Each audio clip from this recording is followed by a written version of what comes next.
tal, chicos? Muy buenos días. Bienvenidos nuevamente a esta clase de cálculo diferencial. Pues vamos a continuar ahora con algunas funciones conocidas, sobre todo en el ámbito de la ciencia, ¿sí? La ciencia y la tecnología. Y bueno, pues vamos a empezar desde algunas funciones que son sencillas, que ustedes ya conocen, pero también algunas que ustedes no conocen de todo, pero que aquí vamos a empezar a trabajar sobre todo cuando las estemos graficando, ¿de acuerdo? Bueno, el día de hoy solamente voy a platicarles cómo son estas funciones, dónde se utilizan, ¿sí? Y más o menos cuál es la forma que tiene cada una de las funciones. Lo que yo les voy a pedir es que todo esto que yo vaya explicando, ustedes lo anoten, ¿vale? Y como tarea me van a entregar ese apunte. Bueno, vamos a empezar con nuestra primera función. Es la función más facilita y como ustedes recordarán, pues es una de las funciones que vimos en geometría analítica, ¿sí? La función lineal. La función lineal tiene esta forma: f de x igual a mx más b. Acuérdense que f de x también puede ponerse aquí, se puede poner como y, pero en general aquí nosotros ponemos f de x, ¿sí? Porque estamos diciendo que esta f o esta variable f es una función de la variable x. Siempre en cálculo, siempre que veamos una letra y con un paréntesis y otra letra dentro, quiere decir que esta letra es una función de la variable que está dentro del paréntesis, ¿vale? Es decir, f varía con respecto a x, ¿sí? ¿Y cómo? Pues bueno, va a depender de la forma que esté de este lado, ¿sí? De la forma de la función. Bueno, f de x igual a mx más b es pues una línea recta, ¿sí? Bueno, aquí no está la b, pero es una línea recta, donde m representaba la pendiente, es decir, qué tan inclinada, bueno, es al revés, ¿no? Qué tan inclinada inclinado o tan acostada era la recta. Si m era muy grande, la recta iba así, hacia arriba. Si m era muy pequeño, iba así, se acostaba. Si m era negativo, pues estaba hacia abajo. Acuérdense eso de sus clases de geometría, ¿sale? Y b me dice la altura de la recta, me dice qué tan arriba o qué tan abajo está. Bueno, ¿dónde encontramos la función lineal? La encontramos en muchísimos lados en la ciencia, ¿vale? Pero yo voy a mencionar solamente dos casos. El primer caso es el del movimiento rectilíneo uniforme. En física tenemos diferentes tipos de movimiento. Uno de ellos es el movimiento uniforme, ¿sí? Donde un vehículo recorre distancias iguales en tiempos iguales, ¿sí? Va el carrito así, ¿sí? Es decir, que no está acelerado, que su velocidad se mantiene constante. Bueno, en el movimiento uniforme, la distancia es una función del tiempo y se calcula como la velocidad por el tiempo más la distancia inicial. En este caso, fíjense que aquí la velocidad está haciendo las veces de la pendiente, ¿sí? ¿Ves aquí m? Aquí ponemos b. Pero fíjense algo curioso, aquí en vez de ser x, la variable que va, la variable independiente es t. ¿Por qué? Bueno, pues porque esto se grafica en un plano cartesiano donde el eje x es t y el eje y es la distancia. Eso no sé si ya lo vieron en física, pero ustedes lo van a ver en algún momento. Bueno, entonces la distancia depende del tiempo de forma lineal en el movimiento rectilíneo uniforme. Ok, otro ejemplo. Hay una fórmula de conversión de los grados Fahrenheit a grados centígrados. No, perdón, de los grados centígrados a Fahrenheit.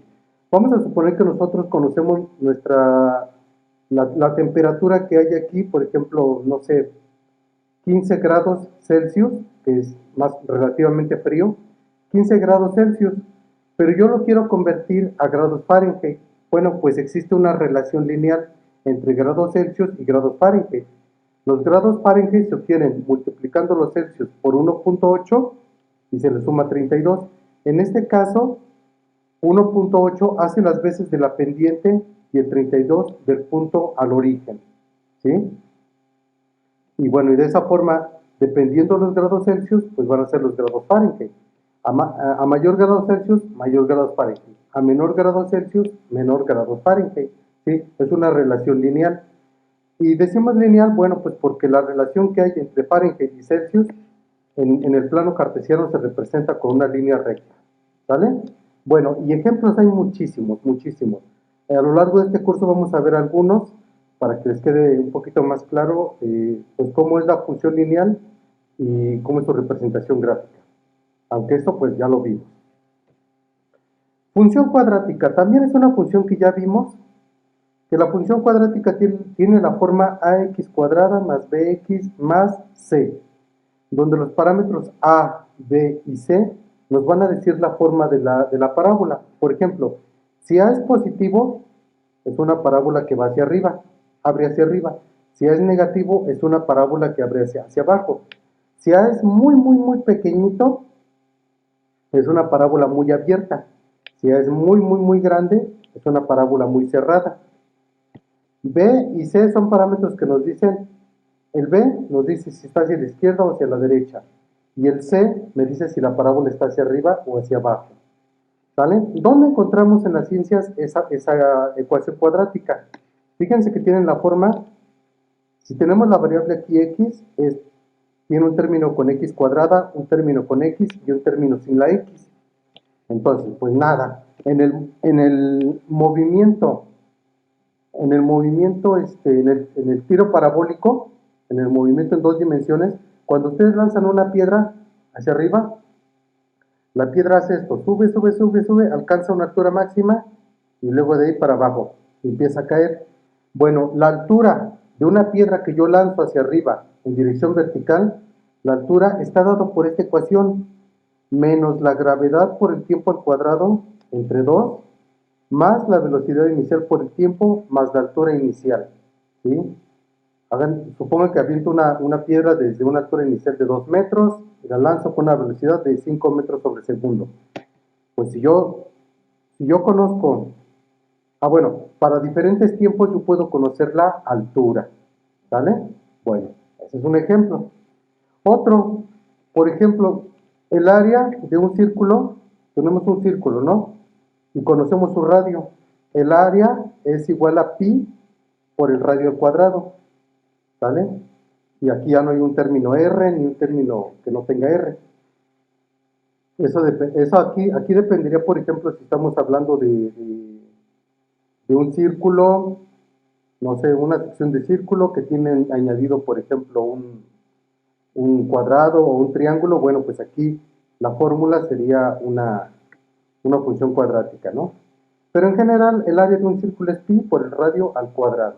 También es una función cuadrática.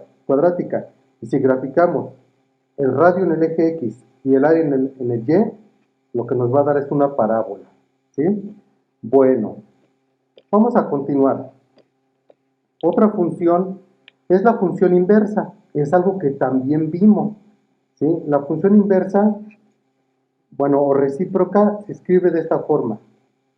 F de x igual a k entre x, donde k es una constante y está dividida entre la variable x. Aquí noten ustedes que la función inversa o recíproca se escribe como una fracción, como una división de dos números.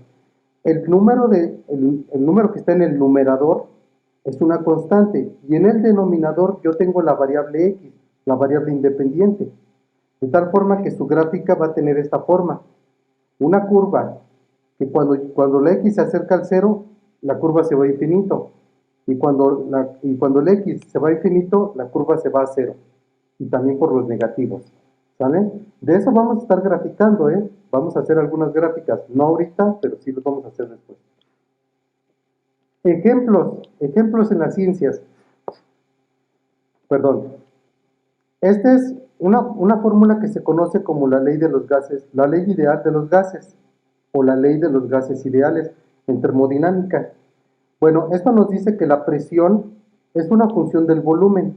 Aquí fíjense, entre paréntesis no quiere decir que esté multiplicado, quiere decir que la presión depende del volumen, como la multiplicación de un número n ¿sí? N de los gases ideales, R, ¿sí? Ese N y R son constantes, son números constantes de la termodinámica, multiplicado por la temperatura dividido entre el volumen. Fíjense que el volumen está en el denominador, por lo que la presión va a variar de manera inversa al volumen. A mayor volumen, menor presión, ¿sí? A menor volumen, mayor presión. ¿Dónde podemos ver esto? Bueno, es muy sencillo. Por ejemplo, bueno, para aquellos que conocen, eh, por ejemplo, esas, no, bueno, no sé si ustedes conocen las bombas de echarle aire a las llantas, a las pelotas o a las bicicletas, ¿no? Sí las han visto, ¿no? Son unas bombas que es un cilindro grande y tiene un pistón. Ustedes lo hacen así. ¿Qué es lo que pasa?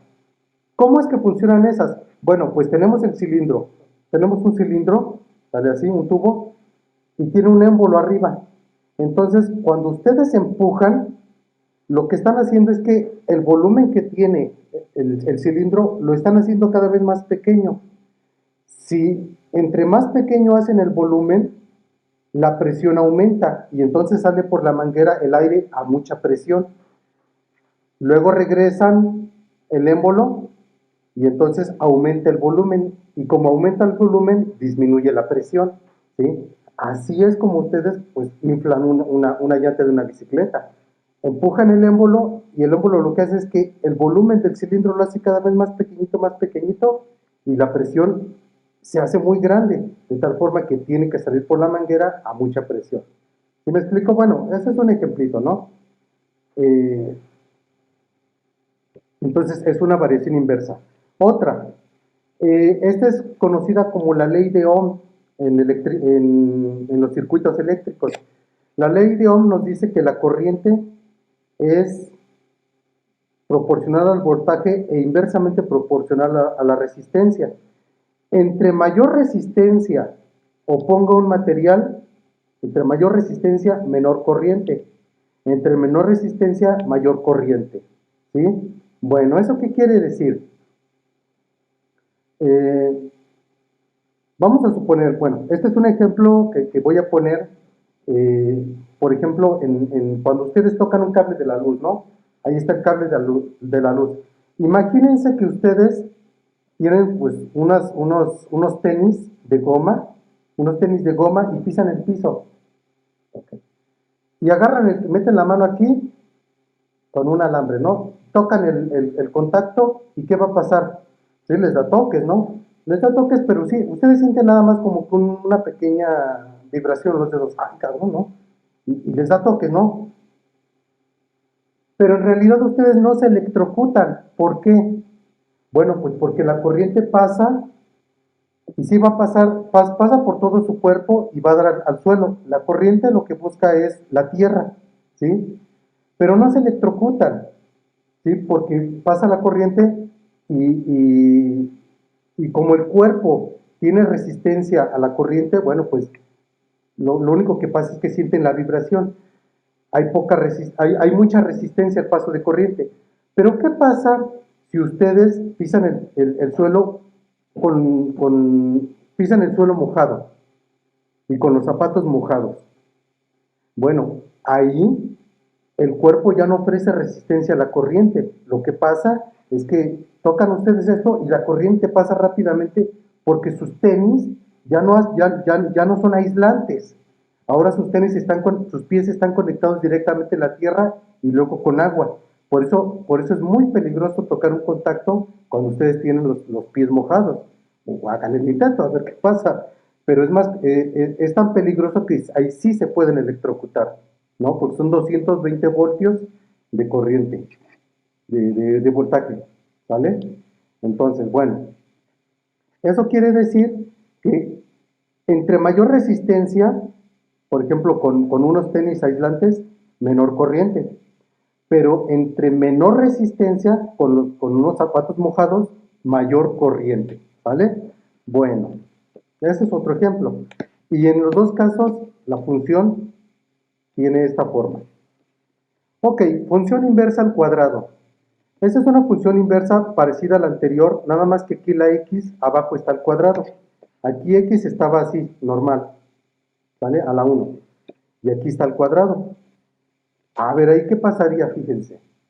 Es algo muy similar, la gráfica se parece a la de la función inversa, pero está como que un poquito más aplastadita, ¿no? Claro, porque el cuadrado hace que la función decrezca mucho más rápidamente. ¿Dónde la encontramos? Famosísima ley de gravitación universal. Todos los objetos son atraídos gravitacionalmente.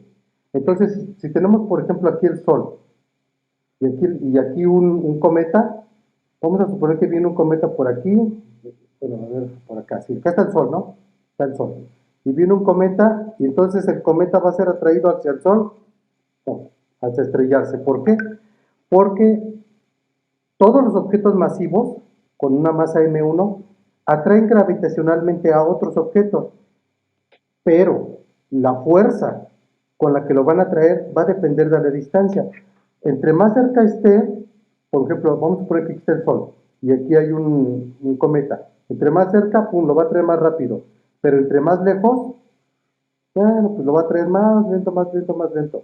¿Vale? Eso mismo pasa, por ejemplo, con los imanes, ¿no? Ustedes tienen dos imanes, ¿no? Un imán aquí y otro imán acá. Me hubiera gustado hacerlo con imanes, pero bueno, no los tengo. Si ustedes tienen los imanes, pues no, casi no se siente la fuerza, ¿no? Pero ¿qué pasa cuando los acercan? Llega un momento como que ya se siente un poquito de fuerza, ¿no? Y a ustedes les cuesta agarrarlos porque como que los imanes se quieren pegar, ¿no? ¿Y qué pasa cuando están muy cerquita? Les gana, ¿no? Les gana el imán y se pegan. Entonces, entre más cerca, mayor fuerza. Entre más lejos, menor fuerza. ¿Vale? Ese es el ejemplo de los imanes, igual que la ley de gravitación. Hay otro, por ejemplo, el de la iluminación. La iluminación o la luminosidad es inversa a la distancia, ¿sí? A mayor distancia, menor iluminación. A menor distancia, mayor iluminación. Ejemplo, vamos a suponer que ustedes tienen un cuartito, un cuarto como esta cocinita, de, de 4 por 4. Tienen un cuarto de 4 metros por 4 metros. Y ustedes lo quieren iluminar. Con un foco de 100 watts lo iluminan perfectamente, ¿no? ¿Por qué? Bueno, pues porque la distancia entre el foco y las paredes es de 2 metros nada más, ¿sí? Son 2 metros, entonces hay una buena iluminación. Pero ¿qué pasa si ustedes tuvieran no un cuarto, sino tuvieran una bodega de 50 metros por 40 metros? ¿La alcanzarían a iluminar con un solo foco? No, porque la distancia que hay entre el foco y una de las paredes puede ser hasta 25 metros. Entonces, como es mucha la distancia, la iluminación que le llega a la pared es muy poquita. ¿Qué necesitan para iluminar esa bodega? Pues necesitan más focos. Necesita que haya más focos a lo largo del techo para que lo puedan iluminar. Entonces, nuevamente, tienen un foco. A mayor distancia, la iluminación va a ser menor. A menor distancia, la iluminación va a ser mayor. ¿Sí? Entonces es una función inversa. ¿Sí? Función potencial. F de x igual a por 10 a la x, donde a es una constante. ¿Sí? Bueno, la forma de la función es así. Viene primero así como que muy pegadito al cero y luego, una vez que pasa el cero de las x, empieza a crecer. Esta se conoce como función potencial. ¿Dónde se utiliza esa función? Ah, bueno, y aquí noten algo. Aquí el 10 es la base y el exponente es la variable x. A diferencia, por ejemplo, vamos a poner aquí. A diferencia de esta, de x cuadrada, donde la x es la base y el número es el exponente, aquí es diferente. Aquí la base es el número y el exponente es la x. Bueno, ¿dónde encontramos eso? Ustedes han escuchado en los temblores de los grados Richter, ¿sí? Que se miden los grados Richter de 4, 5, 8 grados Richter, 9 grados Richter. Bueno, es una escala que dimensiona el poder de un terremoto, ¿sí? En este caso, esta es la ecuación de la escala Richter, donde A es la amplitud de oscilación de un terremoto, ¿sí? Entre mayor amplitud entre mayor amplitud tenga, pues más destructivo va a ser el terremoto. Entonces, esta amplitud mide el poder destructivo, entre comillas, de un terremoto, ¿sí? Y esto es igual a una constante multiplicada por 10 a la R, donde R son los grados Richter. Entonces, fíjense que R es el exponente de la base 10. Entonces, si tenemos 10 a la 1, que sea un grado Richter, entonces la amplitud es 10. Si tenemos R igual a 2, entonces sería 10 al cuadrado, es 100. Entonces, la diferencia entre el grado 1, grado Richter 1 y grado Richter 2 es una amplitud de 100 veces, es decir, un poder destructivo 100 veces más que el grado 1. Ahora imagínense que el grado Richter 3, entonces 10 a la 3 es 1000. Entonces la diferencia entre un grado Richter 1 y grado Richter 3 es 1000. La amplitud es 1000, es decir, que es un terremoto 1000 veces más poderoso, ¿sí? Entonces ahora imaginen, por ejemplo, muchas veces dicen, hubo un terremoto de grado 7, tiró 2, 3 casas. Y hubo un terremoto de grado 8, tiró 1500 casas. Y uno podría decir, bueno, ¿cómo que uno de grado 7 tira 10 casas y uno de grado 8 tira 5000 casas? Ah, caray, es que la diferencia es 10 veces. La diferencia de escalas es por 10, ¿sí? Entonces, eso más o menos ahí hay que como que entenderlo, ¿vale? Y por ahí busquen ustedes del grado Richter y van a ver que la escala tiene esta forma, ¿vale? Bueno, otro ejemplo. Este es del interés compuesto. Imagínense que ustedes piden un préstamo con cierta tasa de interés. Ay, están llegando mensajes. Ustedes piden un préstamo con tasa de interés anual de 15% y lo van a pagar y lo van a pagar a 3 años, ¿sale? ¿Cuánto van a pagar ustedes al final? Bueno, pues esta es una de las ecuaciones. 1 más R entre K elevado a la K por T. Es decir, que el tiempo está aquí en el exponente y esta base es un número que es la suma del 1 más el interés más dividido entre la capitalización. El número de capitalizaciones anuales, ¿sale? Bueno, y eso lo que nos va a dar es que el interés crece de manera exponencial, ¿sí? Bueno, este es en el caso, por ejemplo, de que ustedes no pagaran, ¿no? Piden un préstamo y entonces pasa un mes, no pagan, pasan 2 meses, no pagan, pasan 3 meses, etcétera, ¿sale? Esto es lo que ustedes deberían, por ejemplo, a un año, al tiempo de un año, al tiempo de 2 años, al tiempo de 3 años, ¿sale? Bueno, eso también lo vamos a ver en algún momento. Existe también la función exponencial con base E. E es ese que se conoce como número de Euler y que vale más o menos 2.71, ¿sí? Y tiene esta forma muy parecida a la anterior, nada más que aquí esta va a pasar por el número 1, ¿sí? Ok, ¿dónde tenemos ejemplos de esa función exponencial? Bueno, pues una primera es la del crecimiento poblacional. Y este crecimiento poblacional, bueno, pues uno de los ejemplos clásicos es el crecimiento de las bacterias, ¿sí? O de un cultivo de bacterias. La población depende del tiempo. De esta forma, población inicial por la exponencial, una constante de crecimiento multiplicado por el tiempo, ¿sí? En este sentido, si el tiempo bueno, si la constante K es muy pequeña, 0.000001, entonces la población va a crecer, pero muy, muy, muy lentamente. Si la constante K es muy grande, bueno, pues entonces la población va a crecer muy rápido. Ejemplos de crecimientos poblacionales con K pequeñas, pues la población mundial tiene una constante de crecimiento muy, muy, muy pequeñita, del orden de 0.000001. Ejemplos de constantes de crecimiento poblacional que crecen muy rápido son el crecimiento de las bacterias, ¿no?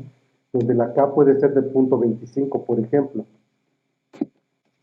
Otro ejemplo es el del decaimiento radiactivo del carbono 14. En todos los materiales que contienen carbono, el, el carbono 14 está presente en todos los restos fósiles, por ejemplo, en los huesos de los dinosaurios o en algunos materiales, sobre todo aquellos en los que ha pasado mucho tiempo en su fosilización. Bueno, aquí nosotros tenemos una constante exponencial negativa. Esto quiere decir que en este material la cantidad de carbono 14 o las partículas de carbono 14 va disminuyendo. En vez de crecer, aquí disminuye. ¿Sí? Por eso es que esta constante lambda es negativa. Bueno, pero también esta lambda es muy pequeñita, ¿sí? De tal forma que el decaimiento es muy lento, ¿sí? Bueno, ¿dónde se utiliza esto? Bueno, cuando se encuentran restos fósiles en alguna parte del mundo, esto nos sirve para calcular el tiempo que ha transcurrido desde que ese resto fósil pues, dejó de tener vida hasta el momento actual, ¿sí? Ok, función logarítmica. La función logarítmica, bueno, pues tiene esta forma. Viene desde menos infinito hasta más infinito. Noten aquí que los valores negativos de la función logarítmica no están definidos, ¿sí? Es decir, el dominio solamente son los valores positivos. Ejemplos, bueno, pues tenemos en la química el, el pH. El pH en las soluciones salinas es una medida de la acidez. Entonces, está en función de la cantidad de iones hidrógeno y se calcula mediante la siguiente ecuación, menos logaritmo de la concentración de los iones hidrógeno. ¿Okay? Y bueno, pues la gráfica pues se puede ver aquí. Obviamente que a mayor concentración, pues mayor potencial hidrógeno. Por último, función seno y coseno. La función seno y coseno son funciones que son oscilantes. También estas ya las vimos en la clase de trigonometría, pero no las graficamos como tal. Si nosotros graficamos la función f de x igual a seno de x para diferentes valores de x, por supuesto esto medido en radianes, entonces vamos a tener que la función seno y coseno oscila, tienen este comportamiento. La función seno inicia en el 0, alcanza su máximo en 1, retorna al 0 y alcanza su mínimo en el menos 1 y tiene ese comportamiento oscilatorio.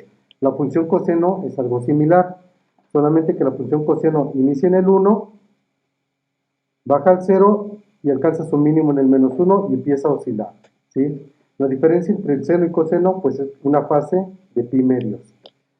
Ejemplos, bueno, pues tenemos el campo electromagnético. El campo electromagnético tiene un comportamiento oscilatorio, ¿sí? Por eso se dice que son ondas electromagnéticas.